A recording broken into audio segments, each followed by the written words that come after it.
South Africa is always referred to as the Rainbow Nation. A Rainbow Nation?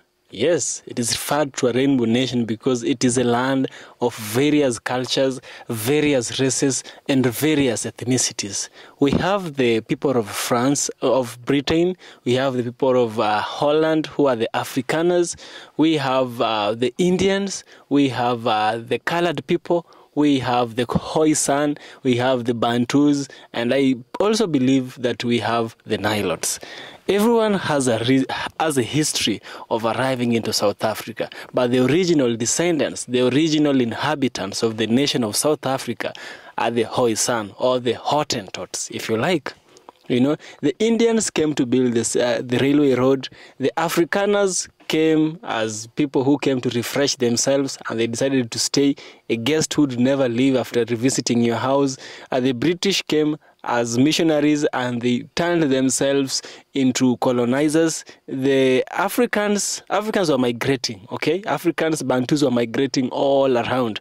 And so Africans, with their way of migrating, they reached South Africa and they found themselves on the end of the road. And so also themselves, they decided to stay, you know? Colonization came. We saw South Africa having its independence in 1994 when the first black president who was given the power from the last white president in South Africa, Frederick de Klerk, who was, I perceive, a man who was very thoughtful. You know, he transitioned power peacefully. He didn't want no problems.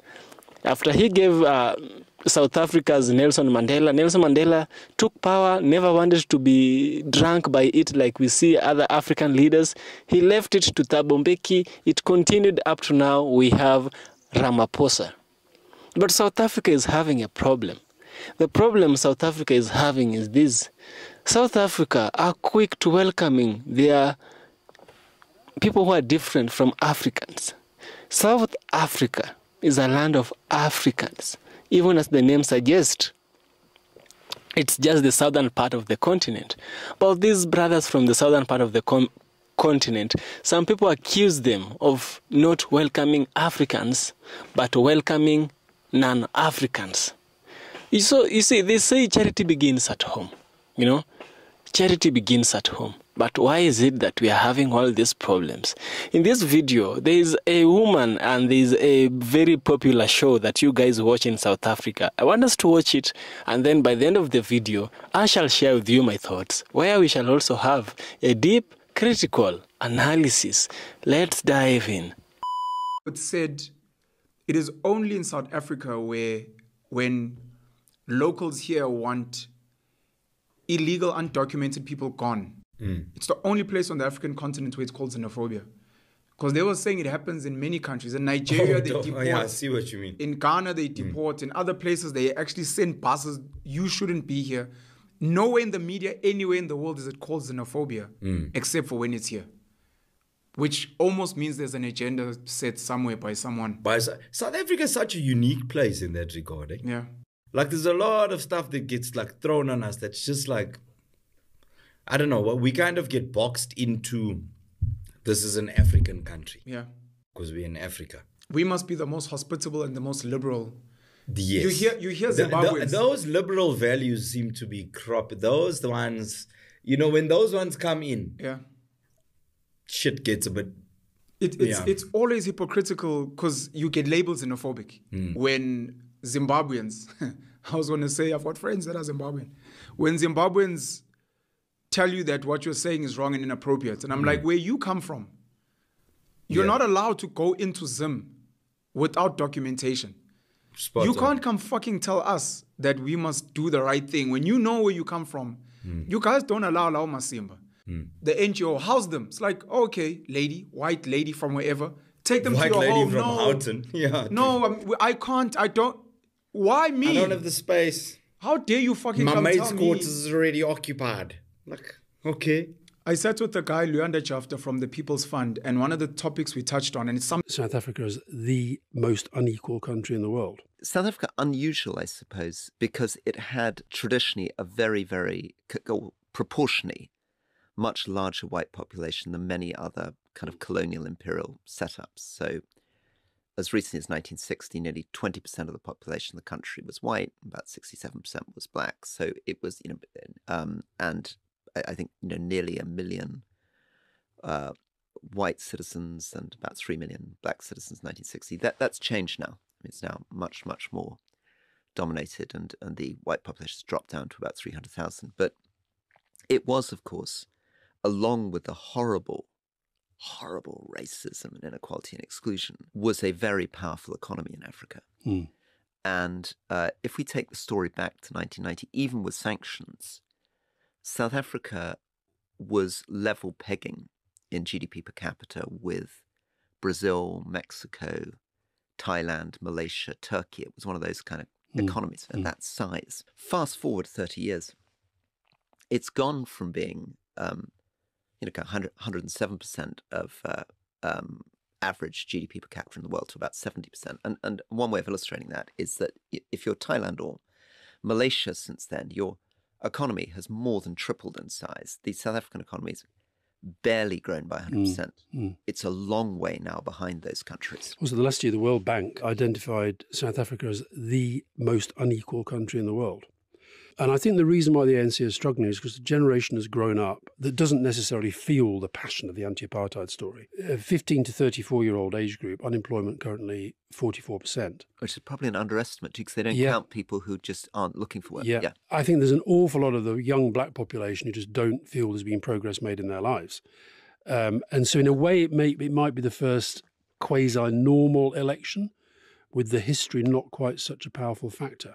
And the figures of history, like Zuma and to a lesser extent Ramaphosa, is sort of seen as part of the problem rather than part of the solution. It's also the fact that although the end of apartheid brought political freedom and allowed black politicians to dominate politics, the economy is still tilted very, very strongly towards whites. Yeah. And although there are now a lot of very wealthy black people, there are unbelievably poor populations, almost all of whom are entirely black in South Africa. But it's still a country where, with all the economic problems and the corruption and the lack of growth, is totally vital to the future of Africa. I mean, it's 3 times wealthier per capita than Nigeria, which is the other great superpower of the country, of the continent. It produces nearly half of Africa's electricity. It has 3 million Zimbabwean refugees, 2 million Mozambican refugees that it's hosting. It's got the most productive, innovative workers in the whole of Africa. It's got probably the best infrastructure in Africa, the best education systems in Africa still. I mean, so it really matters. And so this election really matters, not just for South Africa, but for the whole region. Coloreds are not a mixture between black and white. First of all, we are the descendants of the first people of the world according to science. Not only of South Africa. Every nation on the planet derives from us. The Chinese, the DNA is traced back to us. The Indians, the white men, the black men, scientifically proves that all of them come from us. So, being us is being most original. There's no one that's more original than us. The Negro does not need a home. He can sleep under a tree. Well, not only is this absolutely fictitious, but he forgot to mention the fact that brick and concrete trees, known to most people as houses, are costing thousands, millions of dollars of the white taxpayers' money annually. What did you say? I didn't get the point. Said what houses? Well, you see, this journalist said that Dr. Yes, Milan... I got that point. You say what houses costing the government millions of dollars? I what said houses? Concrete and brick and cement houses for the Bantu peoples. But these are the Bantus that are working for you in the factories. How did you get the money? They got the money, they mined the gold, got the gold, and you sold the gold outside. You got the money and you say the money is yours. Of course you it can't is. do that's a contradiction, Look, please. we came along. We bought the machinery. We developed the mines. From where did you get the machinery from the mines in Johannesburg? Do you own the No, mines? we got our Who worked the machinery. mines? We got our machinery from Great Britain. Who From worked- the money that was picked what was got were the diamonds. And how did you get the diamonds out of the ground? No native labor there. How did you get the diamonds out of the ground? They weren't dug out of the ground. They were alluvial diamonds. No native labor there, my boy. What do the natives do? You know what, Suzanne, at one point you must get right down to the crux of the matter, is that in this country, the Africans are really the backbone of your economy. And it is one of that cases where you get this question of man's inhumanity to man. And every day you come here to complain about misrepresentation in the American press. In the actual matter of fact, the American press is giving a fairly good view of the whole situation because they have a color problem themselves.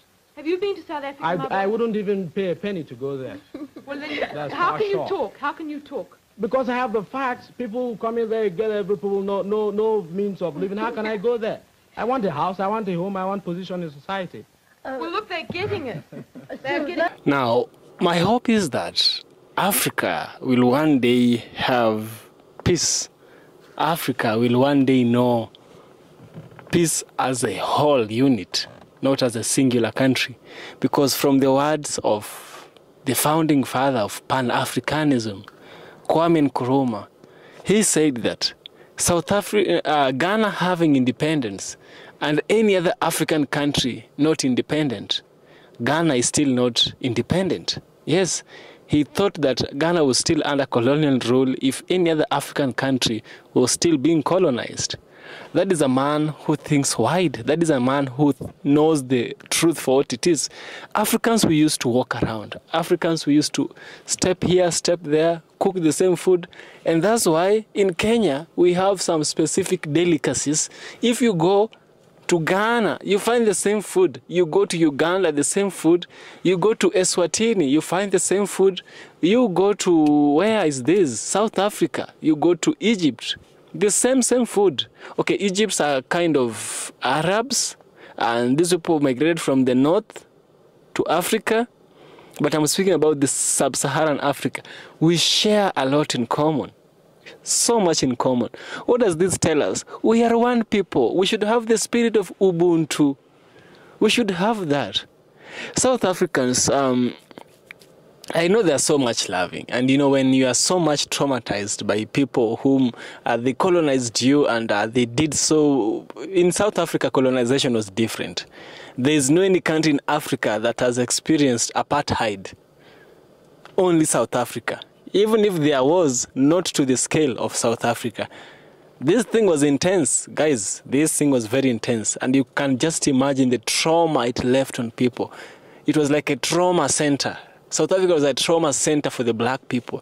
And now what is happening right now is these people are experiencing what I'd rather call a post-traumatic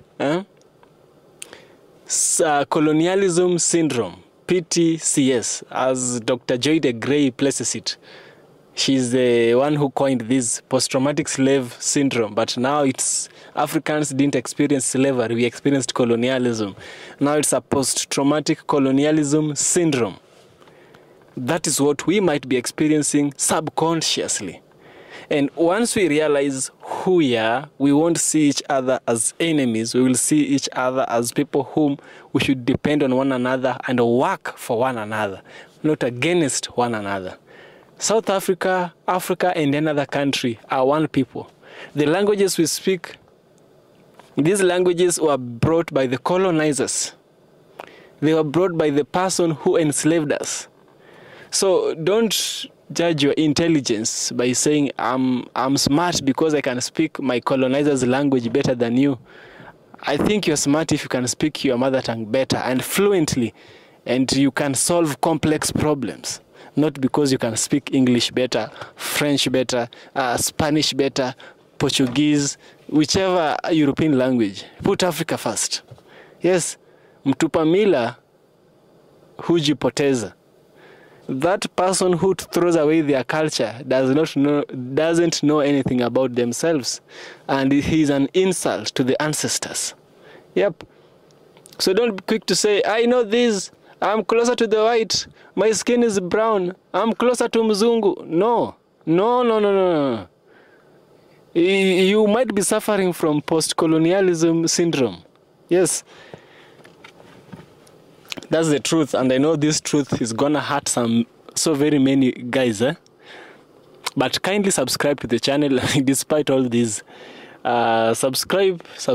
Let's get to 100k. We are almost there. Let's get to 100k, and I shall surely appreciate. Yeah.